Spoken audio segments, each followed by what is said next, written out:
Ray, I know you had a great time at Double or Nothing. Tell me about the experience.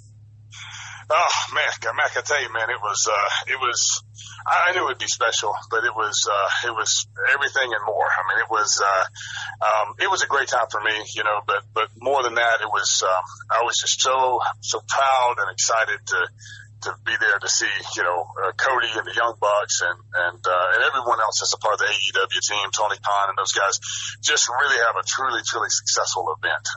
I think everybody I know everybody hoped it would be, and a lot of people thought it would be, but, you know, just the response that's in the last week or so has just been, I think, way more than everybody expected in a good way. And so, yeah, and for me, it was, you know, personally, one, I mean, it meant so much to me that Cody, you know, thought to involve me in this thing. I mean, sure. I guess you and I talked before. I mean, you know, a few weeks ago I turned 55 years old. So, fortunately, I was not the oldest guy in the Battle Royal. Actually, that goes to Billy Gunn. I think Billy's a little less than a year older than me. So, but you know, to know that it was me, Billy Gunn, Tommy Dreamer, you know, that Cody thought enough to include some of the veterans that you know, I mean, we've done countless Battle Royals and you know, me talking to him on Sunday, I realized, you know, one of the reasons why he did that, other than the obvious, was that he needed some people out there to really direct traffic, you know, and that was it was very humbling and a huge honor that he thought enough of me to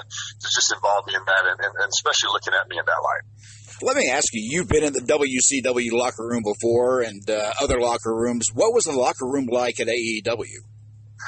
I tell you what, it was, for me, you know, as someone that is, you know, kind of, you know, the end of their in-ring career, it was really cool to see so much young talent, which really translated into young, you know, positive energy in the locker room. I mean, there were so many people that were, that this was their opportunity, you know, and even in a sense, almost maybe like a little bit of a tryout, even though they were maybe already had been called upon, obviously by AEW, to fill a very specific role on this huge monumental show. It was still, they all went, you know, it was great because I could just see in the eyes of everyone there that everybody wanted to be the one that people were talking about on the ride home, so to speak. You know, everybody wanted to go out there and really give it their all and be a team player and just make this thing great. And by doing their part, you know, maybe even above and beyond what AEW expected of them, that they feel like they were going to do that. So it was so nice, man, to be in a locker room where there was just such positive energy. I mean, man, it was really nice. You know, you've got a very close relationship with Cody and that whole entire Nightmare family, as well as Dustin and Dusty. What was that match like for you that evening to watch the two brothers go at it? You know, like everybody else, I mean, I knew it would be special, man, but they took it to a level that not even I or anyone else, you know, that's close to the Rhodes family, expected. I mean, it was just, you know, and Cody is so, you know, he's such a pro. So is Dustin, you know, that, you know, when you talk to him before the show and before the match, I mean, you know, like, you know, Dustin came to our school in Atlanta to train, you know, to really sharpen his skills, you know, away from Cody and everything else, you know, on his own. And, yes. And Mike Giuliani and Michael Marshall, my business partner with our One Fall Power Factory Wrestling School in Atlanta, you know, so was there to offer any assistance and kind of be in the ring to help Dustin kind of just get where he felt like he needed to be for the match. And, you know, they took it really seriously, but, you know, to know Cody and Dustin outside of the ring, they're both very kind of humble, laid back guys, you know, for the most part. At least that's what they present to the world. But, you know, so I was kind of thinking like, man, you know, I hope they're really up for this match. I mean, I know they are, but, you know, I know Cody had so much other stuff on his plate.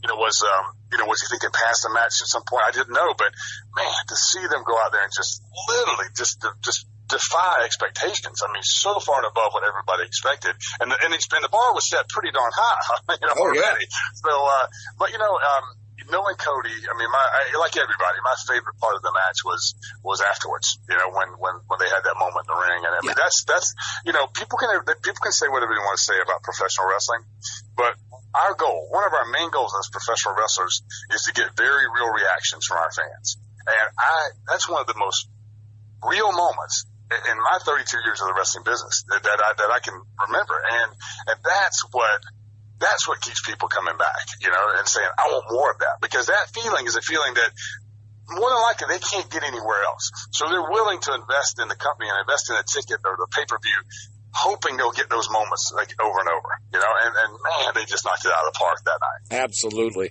Let me ask you one more question before I let you go, Ray. I noticed that you used a blue mist in the ring. Yeah. Where'd that come from? You know what? Once again, I give credit where credit is due. It was kind of a combination of me and Michael Culari, Michael Marshall, who is my business partner, and most people may know him. I mean, he's an associate producer with AEW as well.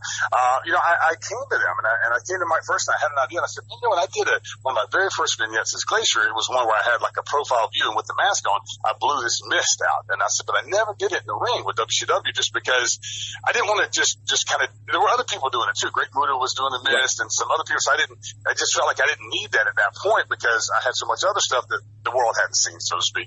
But this was, like I said, more than likely, I'm not going to say for sure, but more than likely this is probably my last appearance on that kind of a stage, and who knows, with AEW it may not be, but, I got to be honest. I'll be honest with you, Ray. When I saw that blue mist, the first thing that came to mind, because just a couple months before that at WrestleMania weekend at the G1 Supercard, Muta was in the ring for that. And when I saw you blow that blue mist, I immediately thought, wow, I would love to see Glacier and Muta one-on-one in the ring. Matt, what I'd rather see is us tag team. I don't want to think on it anymore than I have to. So, I was fortunate enough to lock horns with him earlier in my career, and, it was hard to keep up with him then. I'm assuming that he's probably still that same way, but the thing is too, once again, Cody, with all that he had on his plate, still, thought enough to sit down with me and say, hey, you know what, man, so Mike and I kind of pitched the idea. Mike took the idea and really took it to where, it became, I give him all the credit in the world. And then we pitched it to Cody. Cody really liked it because Cody's thing was like, man, I want there to be something, one more thing that makes Glacier memorable. And you've never done this. Let's give it to him. And I'll tell you what, there was not a final decision made about that until the day of the show, whether we were going to do it or not. So, it was fun. I hope people enjoyed it. For the reaction I've gotten so far is that most people really, really enjoyed it, and maybe it just gives a little bit more of another layer to Glacier, it was overall a great experience. And I just, on that stage, I wanted to do something that people had never seen me do, something they wouldn't expect. And that Battle Royal has become known for those type of moments. So I definitely wanted to have my moment. Well, you had your moment. There's no doubt about that. And it was so good to see you back in the ring and looking in incredible shape. I did notice you had a little brace on the leg, so I'm assuming that I know you were having some tightness in your hip or your leg when you were training. Yeah. So I assume that's what that was when I saw that. I actually injured. I tore my ACL back in 04, 05, and I had surgery from it, and my knee feels pretty darn good from day to day. But that brace is kind of like Linus has his blanket he goes everywhere with.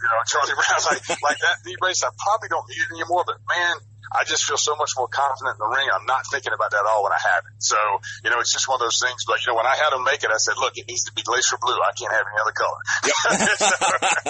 so it matches the outfit. Yeah. Well, Ray, I certainly appreciate your time. Again, it was great to see you at the AEW Battle Royal, and hopefully not the last time that we're going to see Glacier on the big screen. Oh yeah. I got some big exciting news coming up that I can't really share just yet, but it's not far away. And about talking to you, how much I think of Bill Apter and everything that he does. He's been a great friend to me my entire career, and even more so these last several years. And he and I have a mutual admiration for Dusty. They were great friends, and of course, Dusty and I were as well. So yeah, you guys will be one of the first ones for when I get ready to spread some word about this. You guys will be one of the first ones I call. That. Well, we look forward to it, Ray, and I hope you have a fantastic day. Oh, thank you, Mac. Thanks for everything, buddy.